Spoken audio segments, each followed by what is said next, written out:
to take it as the way the world is. Right? We've just been programmed into believing this world, the ways of this world, is the only way to live. Okay? And, with all respect to sovereignty and all the other solutions, I don't think it's the right way to try and replicate their system. Try and replicate it in a way that we think is fair. No, the whole system is wrong from right at its core. Right? There's no point in trying to replicate a dying system as well. Thank you very much.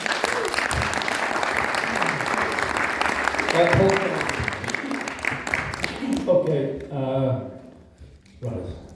In answer to the question over there, in relation to what we're trying to do, and for want of grabbing hold of the word sovereignty, what is sovereignty? It's you.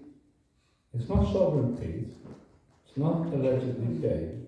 It's not Tony. It's not Chris. It's not Pete. It's not Dave. And it's not me. Sovereignty is you. So until you become sovereign, this game doesn't work. What is suggested, and I totally agree, because I think we've all become so, who do I turn to? Let me tell you where it all went wrong. Yes, it's Bible time. There was a time, believe it or not, that we walked with God. We had source knowledge. And you know what we did? We said, no thank you. We gave up our sovereignty.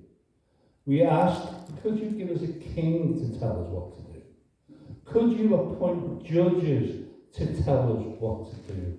Can you set up governments to tell us what to do? Can you arrange councils to tell us what to do? That's where it went wrong, because we lost this word sovereignty. We always wanted somebody else to tell us what to do. And that's why, forgive me, that's where the proverbial shit came in. Because we all became subject to somebody else telling us how and what to do. What all of these guys are trying to now suggest to you to do is to come to a knowledge of something. What is that knowledge? Well, it's systems, it's approaches. Because if we're trying to bring the beast system down, and if anyone thinks that this beast system is coming, I've got news for you. It's been here for a long, long time. Because if any of you have got a £5 note in your pocket, any of you have got a credit card, any of you have got a loan, any of you have got a mortgage, that is the beast system. You're relying on somebody else having power and control over you. Right, so let's get back to sovereignty. I've done Pete's course. I spoke to him last night about Carl, you go out of here today, mate. I'm sorry, mate. I will have to take you down. Okay? Because that guy's not easy to get hold of. I need to set up a chess club in Liverpool because nobody other than me talks to this stuff. All of my groups are largely down here, and there's several of them here today. So when I want to speak to my group, I have to bloody come here. Because I've only got 5 or 6 up in the northwest. So that's why, hence, I want the chess club. Because I want somewhere where I can invite people and say, right, instead of me having to go down there and listen to all them bloody southerners, okay, I want to, talk to people who are from Norfolk. Right, but listen, in history, and I think it was Winston Churchill that quoted, if you don't learn from the lessons of history, you're likely to repeat them. Abraham Lincoln tried to do away with slavery and was successful. JFK tried to bring back natural sovereignty, assassinated. Trump tried something similar, shot down. Okay? Gandhi brought down single-handedly the British Empire. Did he do it on his own? No, he did it with a nation of people who believed on his words. But what happened to him? Got assassinated. So in response to what Chris said, be careful who you give your sovereignty to. Because this thing about co-op, which I like it, and I'm part of a co-op, the Albion co-op, yeah? Make sure you know what you're signing, because the minute you put your signatures to something, you're giving a contract to somebody else. You're saying, oh, I'm stupid, I'll let you tell me what to do. So be careful. If you share in their values, and you share and believe that what they're doing is to be great to good, which I hope that's what we're all trying to achieve here, then yeah, put your name on it. Because the greatest document on the world today is the Declaration of Independence. 55 men signed a cooperative. They said, no more to king rule. All 55 of those signatures were committing perjury. Had they lost the Battle of Independence, they would have been hung, drawn, and quartered, with no ability to put a piece of document across the table. So be careful what you're doing. Because if you're aligning yourself to someone or something or a concept, make sure you know what it is that you're aligning yourself to. Because ultimately, and I think it was Leslie Day that said it, you've got to remember who is sovereign. You're sovereign. Brilliant. And if you want to share that with somebody else, that's great. If you think you can get support to that, great. But until you learn that you're sovereign, we lose. We actually lose. Because we all know how to be sovereign. You've now got to learn how to do that. Thank you very much. We're going to go to a folding element in 1 second, Dave. Is there any, not questions, but comments that anybody wants to make based on what you've heard so far? Lady at the back. Allegedly, Dave, I don't know if you've heard of a guy called Michael Tellinger. Yeah, He's no. got Ubuntu, Yes. contributionism, which just mirrors exactly what you said. I think we're very lucky to be here together, and I actually kind of feel that, in one of the break times, we should kind of lay out a Persian map of the southeast in that floor area, and we go stand who's in the Thanet area, who's in the Ashton area, and let's leave here with the formation of some chess clubs. Thank you very much. Any other quick comments based on the thoughts so far?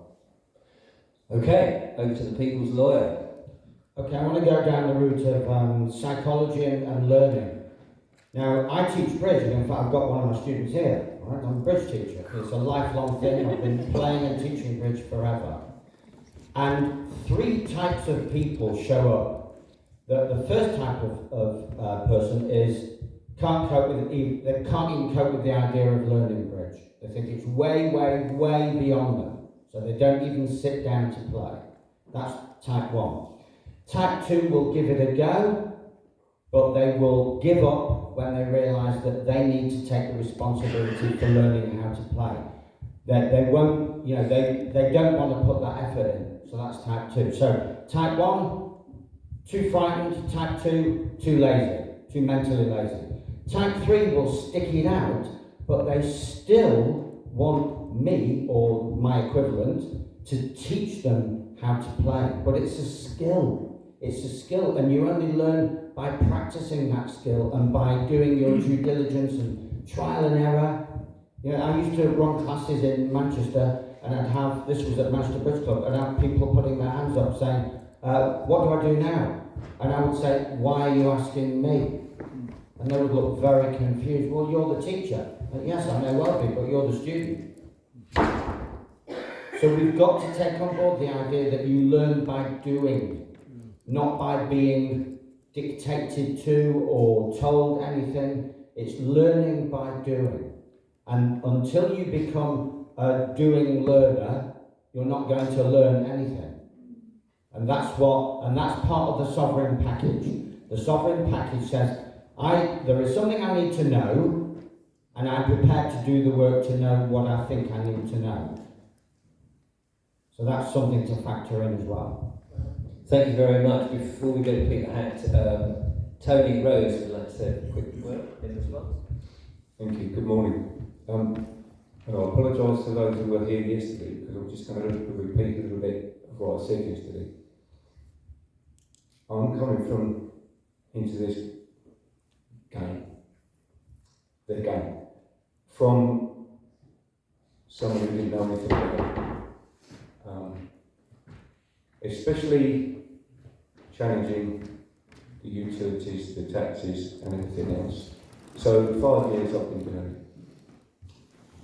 I started challenging council tax, which I didn't find particularly hard. And then I got into deregistering my conveyance and terminating the alleged contract that I had with my driving licence, etc. And I came up against a stumbling block. I wanted to know that what I was doing was right, and I couldn't access that. So and I'm not very good with information technology, I admit that, but the internet was there. I knew how to use it, so I went on and I researched different things. I came across the Sovereign Project. I didn't know anybody in it or anything. I found it. I went on it, and for all the basics that you need, it's a great place to start, okay? How to lay out a notice, how to write a letter, the basics of affidavits, the basics of liens. Yes, there's an advanced course. I've done the advanced course. I still have to go back and look at it and read over it, because it isn't easy for me to understand. But what I've found is the most important document that any of you can do is an affidavit, which is, like Paul said, it's a declaration, okay? An affidavit is a statement of truth. So make sure everything you put down in it is honest, is the truth. You then, the correct way apparently is get it notarised by a notary public, and I believe there's about 700 notary publics across the country. The Sovereign Project Live has one working with them. Okay, it's very good, very quick, and it'll do it by a WhatsApp video call, see you sign your affidavit, see you get it witnessed by 2 witnesses. You send it off to him, he will notarise it with his stamp and his seal and send it back to you. That to me gives me a certain amount of freedom, right? Because none of us in here are intentional criminals. None of us commit crimes intentionally or anything like that. You don't cause any harm, you don't cause any injury, you don't cause any loss. Okay? That's how we work together. Like Dave said, we all find what we're good at, etc., etc. The hardest bit for me, and I said this yesterday, is getting the courts to record my affidavits on my court file, so that if anybody takes me to court, my affidavits are there, they can look at them, they're authentic documents because they've been notarised, and the judge should turn around, the clerk of the court should turn around and say, hang on a minute, we've got no stand over this guy. Right? So I'm standing up, and we mentioned this yesterday. I've stood up for myself. By doing that, by learning that stuff, I've done 3 workshops for the Sovereign Project.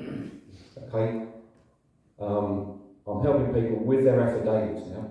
I'm not doing the 22-week course. I've done 3 22-week courses for other people.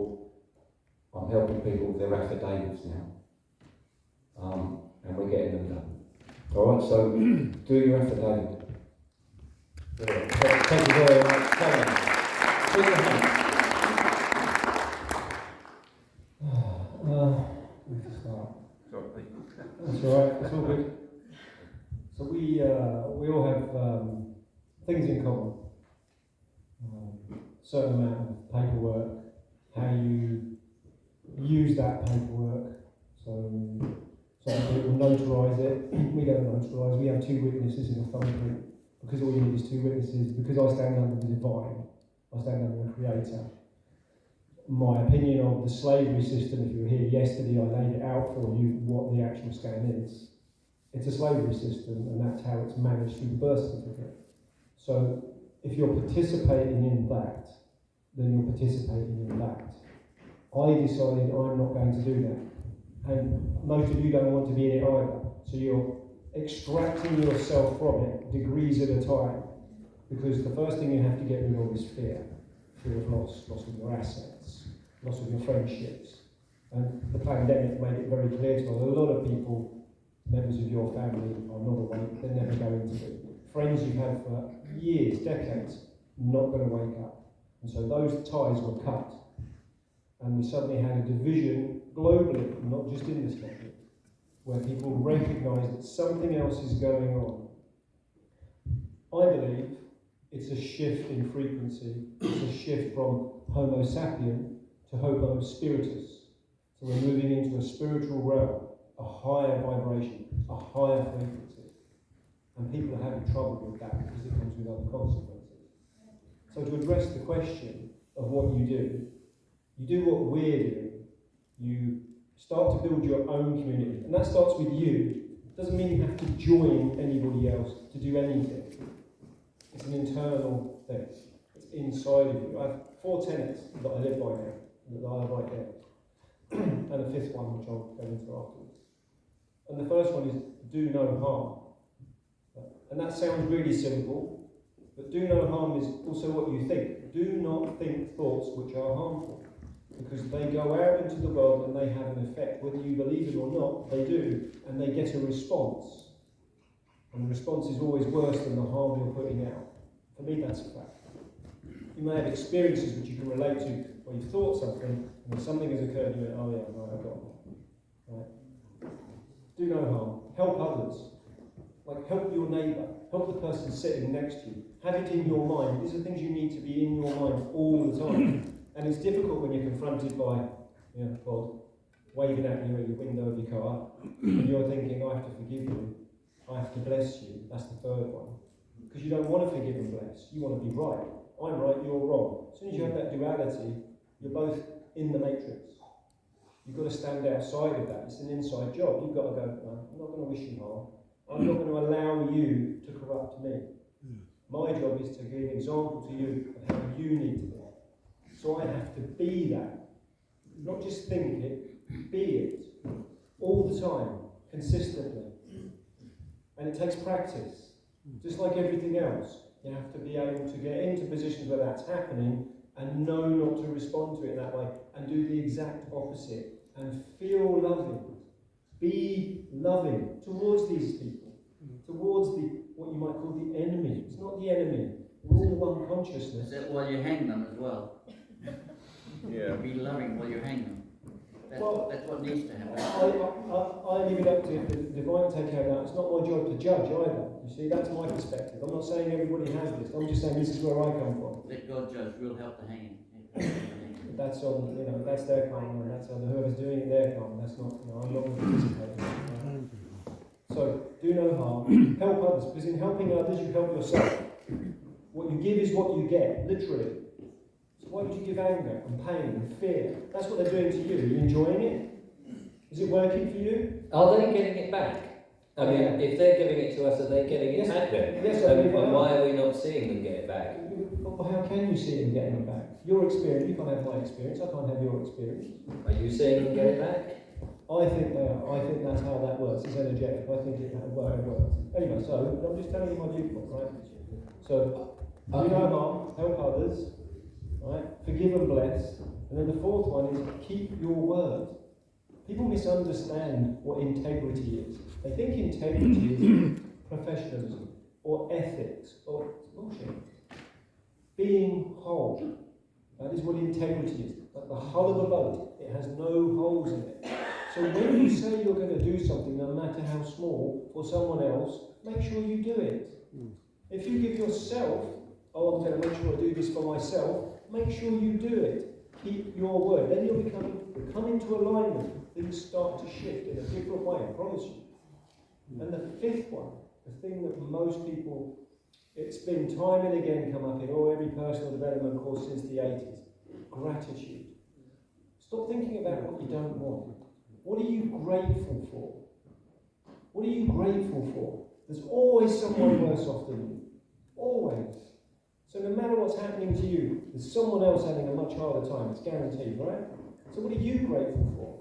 And if you start to focus on those things, that is what you take into the world. That is the energy that you create. And that is what shifts the paradigm. And all that evil melts away. I won't participate in it because I won't promote it. I'm going to create an alternative so that dies away. That's my perspective. Thank you very much. Put your hand. I asked the gentleman who was very candid in his remarks there. Tell us what your view is then, because you were, I think you were talking about using a rope to let these people dangle.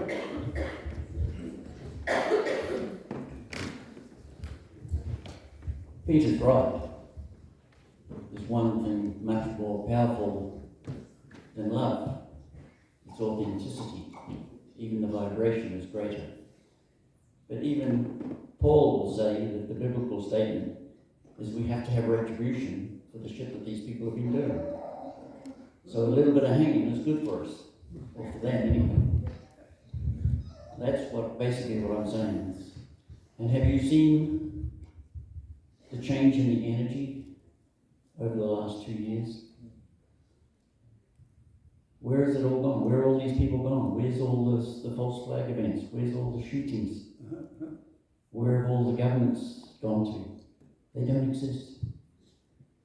This whole thing has been taken out, but that's why we need to come together and fix the lower levels of this shit.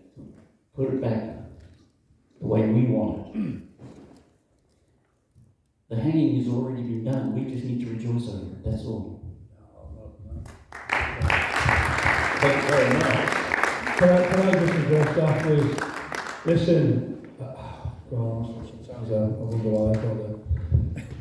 if you have any desire to harm somebody, then you're in the wrong place. This is not about harming anybody. What was just said by Pete was, if you can't love, if you can't forgive, if you can't not judge, if you can't be grateful, if you can't have gratitude, you're in the wrong place. This is not about killing anybody. It is not about bringing anybody down. We volunteered these people in place. That's not what I said. No, you want to hang somebody. I did not say I want to hang somebody. I said it's already been done. Right. You want retribution. I leave the retribution to Christ and to God. They'll do the retribution. For me, I'm required to forgive. I'm required to love. Who think it's the government's fault? Put your hands up. Who think it's all of this, whatever we're talking, who think it's the government's fault? I'm sorry? No, I'm trying to bring it back to a point whereby we enjoy what we're doing. We've got to learn to love. We've got to learn to forgive. We've got to learn to live in peace. All of what's going on around us is not good. I agree. I understand. I know. I've been through it. If you want a sad story, later. Yeah, brilliant. Thank you very much, Paul. I don't want to cut anybody off because you've all got relevant points. I think where we've just been discussing is very laudable, very interesting, and it's all part about who we are and how we respond to stuff.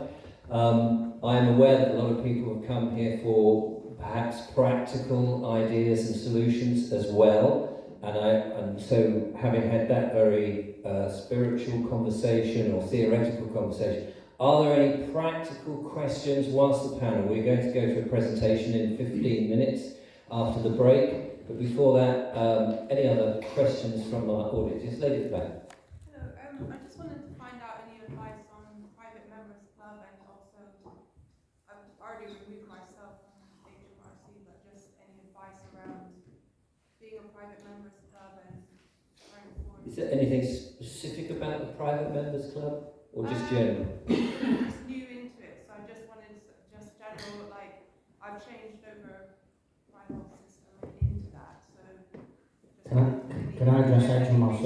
Extra resources or. HMRC, just wave them goodbye. I've already done that. Yeah, just bye-bye.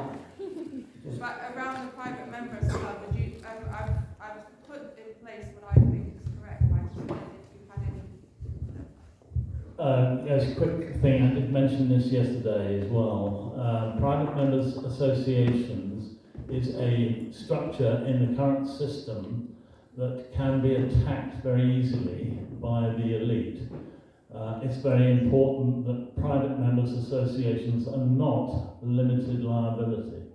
And so if you get sued, some accident occurs in your private members club and the club gets sued for £1 million, that £1 million has to be paid up by all the members of the club. And you can bankrupt a lot of people that way. £1 million nowadays is a very small fine for the elite to apply to corporations. However, if you are a limited liability company under the current system, all you can get, if your members, for instance, set up a limited liability company by guarantee rather than by shares, you each give a guarantee of £10 or £50 or £100, and never can you get lose any more than that guarantee. If the company goes broke, if the club goes broke, and you get fined that money, each of you will have to pay out your £50 or your £100, but that's it. You will not lose your assets. So whatever way you want to run the club, that's very good in terms of a private members association, but have it backed up by a limited liability company, so that when you take actions on behalf of the company, it is on behalf of the company, and the company gets sued, but not you as an individual. Thank you very much. Before we just go on, I do need to ask an extremely important question. How many coffees would people like in the break in just under 15 minutes? If you could put your hands up, just so that we can get the kettle on and all of that, which is somebody's 31, I think. Something like that. And then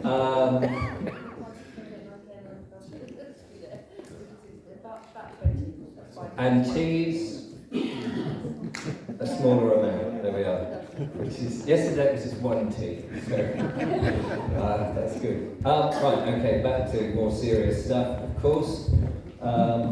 Any other comments on private members group associations? I could just add a little bit. Is it a bit loose?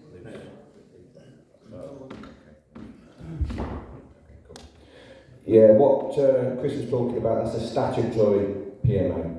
Okay, so you've got to choose which one you're going to do. Do you actually want one to operate in the private, or do you want one to operate within the legal system? So you've got to make that determination. You can set up a PMA using trust law, and that can operate completely in the private, and it's not in the legal system if you want. It is a very complicated thing to do, and Chris and myself just touched on the basics. If you want to know more, I do have some specialists on my website. They're all on the website, there's a whole load of specialists on there. You can contact them and they'll go through, and you can even set a PMA up for you, and you explain what it is you want to do. You can use limited companies like Chris said as well, and you can basically set up a limited company that doesn't make any money at all. So that operates in the legal system, but then all the money is in the PMA, which is operating in the private. But anyway. Can you not just say on your website that you are operate within anyone who uses your services becomes a member? Yes. And yes. then you have your own constitution, so then correct. Therefore you're coming as a private correct. human, then that person is coming to your laws instead of coming with the yes. public, which means that when you're in the public, that's coming with all the government laws. So yes, I mean, we should all know that public means private. So if you say you're a member of the public, you're actually part of a private corporation that you don't even understand. Membership This is why the police say you're a member of the public, and you say yes, that's actually a private jurisdiction. So you've got to know the words, but absolutely correct. You have the right, within your own dominion, within your freedom, within your sovereignty, to set up any organisation you wish, and you can call it whatever you wish.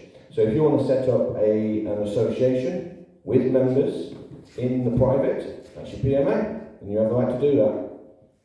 Okay? Wonderful, thank you very much. We've got 10 minutes of more questions. Yes, gentlemen down here. Is it possible to set up a PMA and operate in the public as well? I'll get to you in a second. Okay. Well, it depends on what PMA you're doing. So like say a hair salon. Oh yes, okay.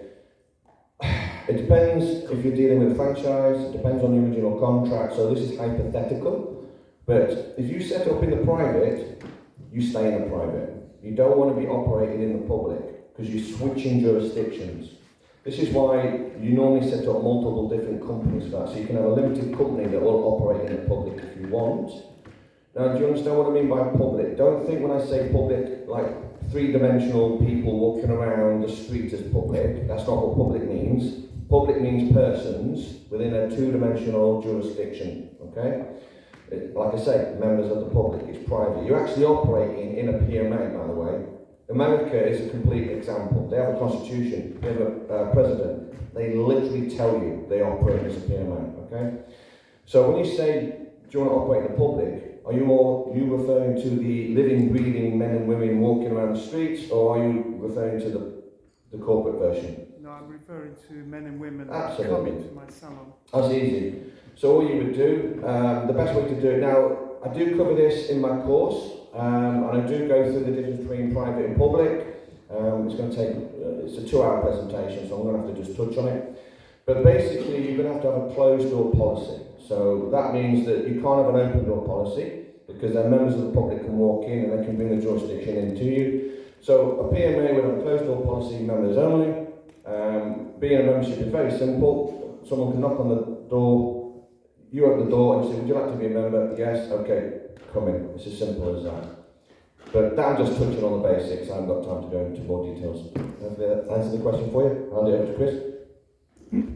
Yes, just a quick thing to add to that. The important bit is to be operating in both situations, so that we want to understand the current tyranny that we're working in and use their systems in order to help the members of the public come to your salon. And when they come, they need to be protected in law. Membership of a PMA can also happen within your organisation, so that you have all your regular customers as members of the PMA, of the salon, and a great benefit of that is that members of the salon trading with each other do not pay VAT. They're not liable for VAT, and that is a benefit, so that you can have both things happening at once. You can be a limited liability company in the background, and all your members can operate together as a PMA. Thank you very much. Sovereign Pete, can you help with this?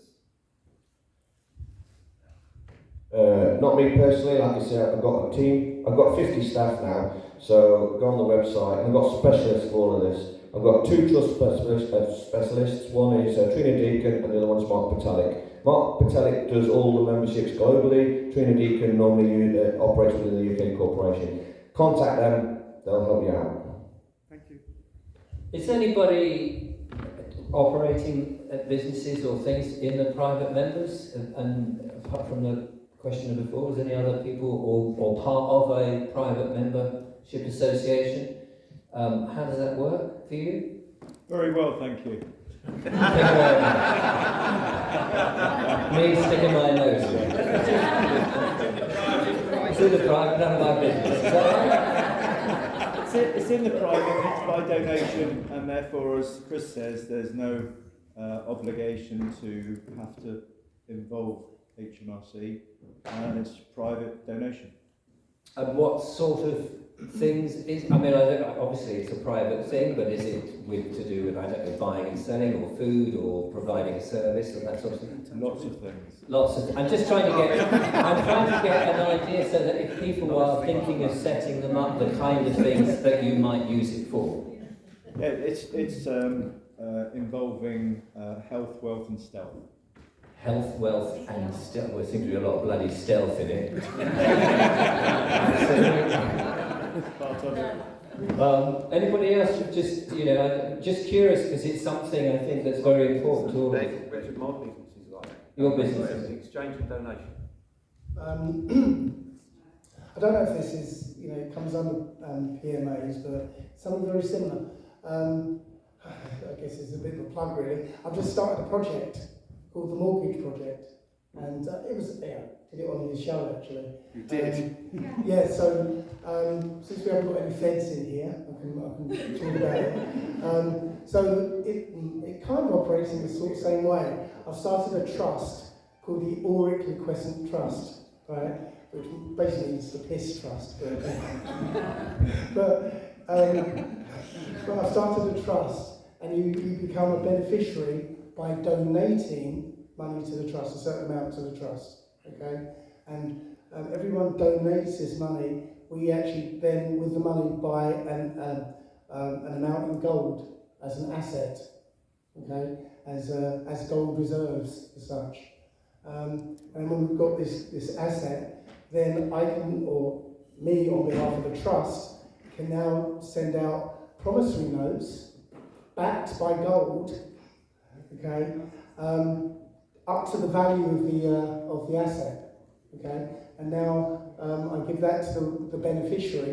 The beneficiary can now pay off their mortgage with a promissory note that's backed by gold.